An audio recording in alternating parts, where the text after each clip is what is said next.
High on the vast expanse of the Tibetan plateau, there exists a land shrouded in mystery, a place where the air is thin and the spirituality is honestly just profound. This is Tibet, the roof of the world.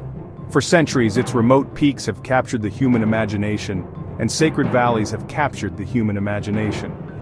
It is a landscape sculpted by immense natural forces and imbued with a deep sense of peace, where every mountain tells a story whispered on the wind. Our journey begins here, with a name that resonates across the globe, Mount Everest. But to the Tibetan people, it is known as Chomolungma, the mother goddess of the world. Rising an astonishing 8,848 meters into the stratosphere, it is the highest point on our planet. A titan of rock and ice that pierces the heavens. Its sheer scale is almost impossible to comprehend, sculpted over millions of years by colliding tectonic plates. To stand in its presence is to be humbled. The air here is thin, survival is a constant struggle, yet life persists in the valleys below. For adventurers, it represents the ultimate challenge, a test of human endurance against raw nature. But the mountain is more than a physical challenge, it commands respect. It reminds humanity of its own fragility. For the Tibetan people, Chomolungma is not to be conquered, but revered. It is the abode of deities, a pillar connecting earth to sky, a source of life-giving water that nourishes lands below. The snow leopard, an elusive ghost, roams these high-altitude realms. As the first rays strike the summit, the peak ignites in gold and pink, a moment of pure, unadulterated magic. Ultimately, Chomolungma is more than just a mountain, a symbol of our planet's raw power, a sanctuary for the spirit. From the highest natural point on Earth, we descend to a marvel of human creation, the Potala Palace. Dominating the skyline of Lhasa, not merely a building but a mountain of architecture, a fortress of faith rising from the rock. For centuries it was the winter residence of the Dalai Lamas. White walls, red walls, they tower over the city. Artisans, craftsmen, laborers, thousands toiled, guided by a vision to honor the Bodhisattva of compassion. Over 1,000 rooms, countless chapels, sacred stupas, priceless statues, shimmering mandalas, yak butter lamps and incense fill the air. Scriptures and reliquaries preserved. The golden-roofed tombs of past Dalai Lamas. Pilgrims from across Tibet turn the prayer wheels that line the corridors, adding their quiet reverence to the palace. The architectural genius of the Potala is its harmony with the landscape. It seems to grow out of Marpo Ri, the Red Hill. Today, the Potala stands as Tibet's enduring symbol, a silent witness to history, a repository of culture, a testament to human faith. We now leave the city behind and fly out over the plateau toward a body of water so vivid it seems to have absorbed the sky. This is Yamdrok Lake, or Yamdrok Yumtso, the turquoise goddess lake. Sprawling across the landscape like a celestial jewel, its unique scorpion-like shape and numerous arms snake between the mountains. Yamdrok is a freshwater lake, one of Tibet's 3 largest sacred lakes. According to myth, it was once a goddess who became this lake. The journey to Yamdrok is part of the story. Ascending Khambala near 5,000 meters, the first glimpse is breathtaking. It appears suddenly, a vast, shimmering blue, nested in ochre barren mountains, crowned on a clear day by Mount Nojin Kangtsang. For Tibetans, the lake is a living, breathing, sacred being. Pilgrims walk its shores in a kora, locals offer prayers and offerings. High-altitude birds find refuge here, the lake supports cold-water fish, and small villages dot the shore where farmers and herders live in balance with this sacred environment. Fine glacial silt scatters sunlight, reflecting brilliant blues and greens. That scattering gives Yamdrok its turquoise hue. Standing on the shore brings peace. Only the gentle lap of water and the cry of a distant bird interrupt the silence. Yamdrok is more than water, a liquid jewel, a divine protector, and a window into the soul of Tibet. Our journey now takes us further north to an even higher and more remote body of water, a place whose name translates to Heavenly Lake. This is Namtso. Situated at over 4,700 meters, it is one of the highest saltwater lakes in the world. For much of the year it is frozen solid, a vast sheet of ice under the immense Tibetan sky. When it thaws, it reveals water so pure and intensely blue it seems to merge with the heavens. Vast, stretching over 70 kilometers, distant shores lost in haze. The landscape is stark and wild, a high-altitude grassland fringed by towering peaks considered divine consorts of the lake.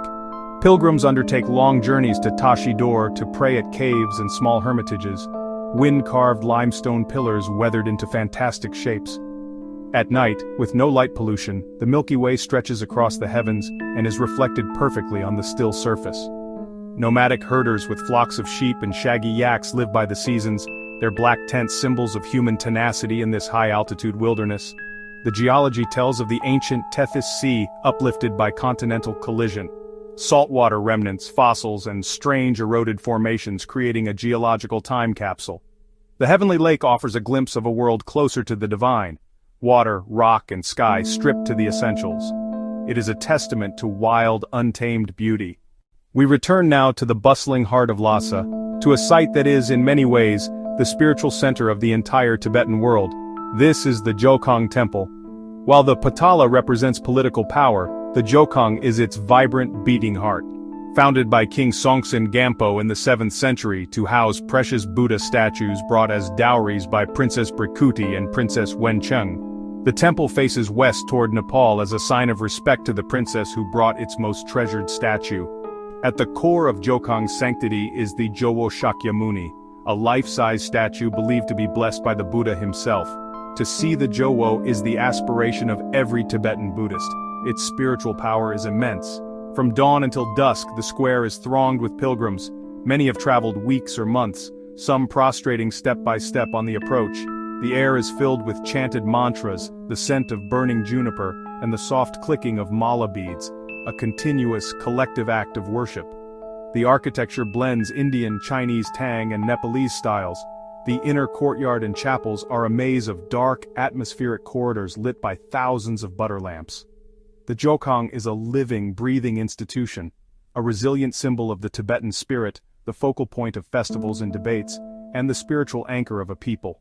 We now venture far to the east to a region of Tibet that is wild, remote, and almost inaccessible. Here the mighty Yarlung Tsangpo River makes a dramatic turn and carves through the Himalayas. It creates the deepest canyon on Earth, plunging over 5,000 meters in places, a spectacle of raw geological power. The river becomes a thundering torrent of white water, its violence carving verticality into the landscape. At the bottom, warm, moist air feeds an impenetrable subtropical secret garden teeming with unique flora and fauna. Packed vertical biodiversity, temperate pine forests, rhododendron stands, alpine tundra above, many species unique to this ecosystem. For local Monpa and Loba peoples, the canyon is sacred.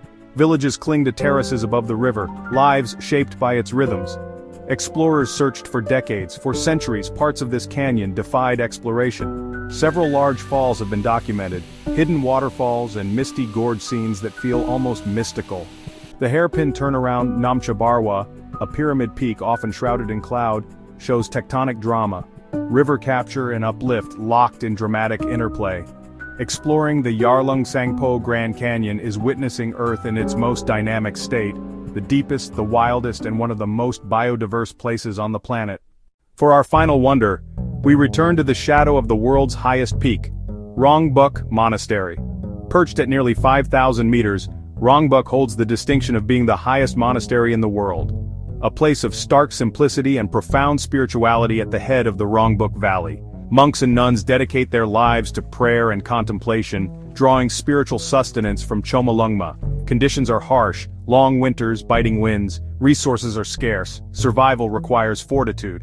For climbers and trekkers heading to Everest Base Camp, Rongbuk is often the last outpost of civilization, a place to acclimatize and reflect.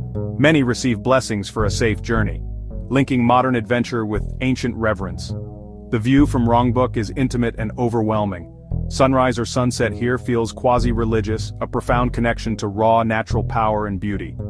Rongbuk embodies Tibet's spirit, quiet strength, unwavering faith, and a sanctuary in the sky where the greatest heights are spiritual as well as physical. Our journey through the wonders of Tibet has come to an end, but the echoes of its landscapes will remain with us.